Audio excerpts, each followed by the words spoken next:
हाफिज सईद ने अपनी टीम का जिस तरीके से विस्तार किया है उसको लेकर खबर है। अलग अलग रीजन के कमांडर्स बनाए गए हैं। लश्कर ए तैयबा में हाफिज के बेटे की भूमिका भी बेहद अहम है और आईएसआई की शह पर हाफिज कर रहा है लश्कर का विस्तार। इस विस्तार के बारे में मेरे सहयोगी हमारे डिफेंस एडिटर सुमित चौधरी ने हम तक ये खबर पहुंचाई है और स्टूडियो में मेरे सहयोगी मनीष झा भी मेरे साथ मौजूद है। इंफॉर्मेशन वॉल पर अब आपके सामने यही डिटेल कि आखिर किस तरीके से हाफिज सईद कॉर्पोरेट स्टाइल में लश्कर ए तैयबा को चला रहा है और कैसे उसने बकायदा अपनी एक टीम बनाई है, अपनी एक चेन बनाई है। सुमित, इंफॉर्मेशन वॉल पर आइए। ये जो नाम एक एक कर इस चेन के तहत सामने आ रहे हैं उसमें सबसे पहला नाम हाफिज सईद का, जो कि लश्कर ए तैयबा का चीफ है, डेप्यूटी चीफ लश्कर ए तैयबा का ज़कीउर रहमान लखवी। आगे की डिटेल आप दीजिए, क्योंकि ये सवाल आपसे इसलिए कर रही हूं क्योंकि यहां जो नाम और चेहरा है इसको देखते हुए जिस तरीके से इस पूरे नेक्सस का विस्तार हुआ है और हाफिज सईद तक पहुंचना,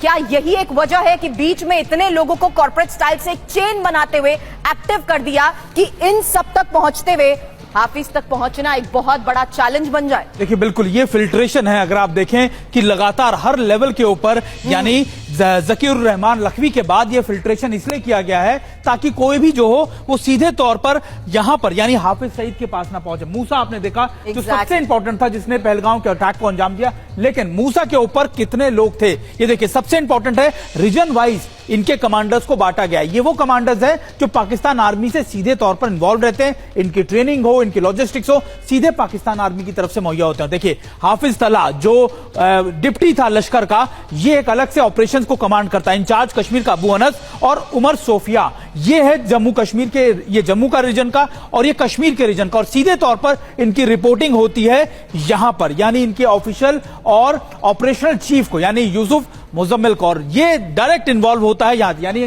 जो बातें कही जा रही थी कि पाक ऑक्यूपाइड कश्मीर से लेकर कराची तक इसके तार कैसे जुड़े, ये सारी चीजें उसको स्टैब्लिश करती है। और ये इसलिए किया गया है क्योंकि अगर कर को एक्सपोज हो जाए तो निश्चित तौर पर ये बातें हाफिज सईद तक ना पहुंचे, हाफिज सईद का नाम डायरेक्टली इन्वॉल्व ना हो और ये यहीं पर खत्म हो जाए कि देखिए ये तो कोई टेररिस्ट ऑर्गेनाइजेशन थी जो लगातार कर रही थी, इससे हाफिज सईद का कोई लेना देना नहीं। लेकिन इंपॉर्टेंट ये है कि फंडिंग हो कॉर्पोरेट स्टाइल में की जाती है, एग्जीक्यूशन भी वैसे ही होता है। सवाल करना चाहती थी, यहां जिस तरीके से हम कॉर्पोरेट स्टाइल में इनकी फंक्शनिंग को देख रहे हैं उसमें यही तो चैलेंज है कि किसकी क्या भूमिका रही, किसने सोर्सेस फंड करवाए। ऑपरेशनल चीफ यहां पर नजर आ रहा है, राजनीतिक विंग का जो प्रमुख है और साथ ही ऑपरेशनल चीफ के साथ साथ स्पोक्स पर्सन तक के बाकायदा इनके बना दिए गए हैं।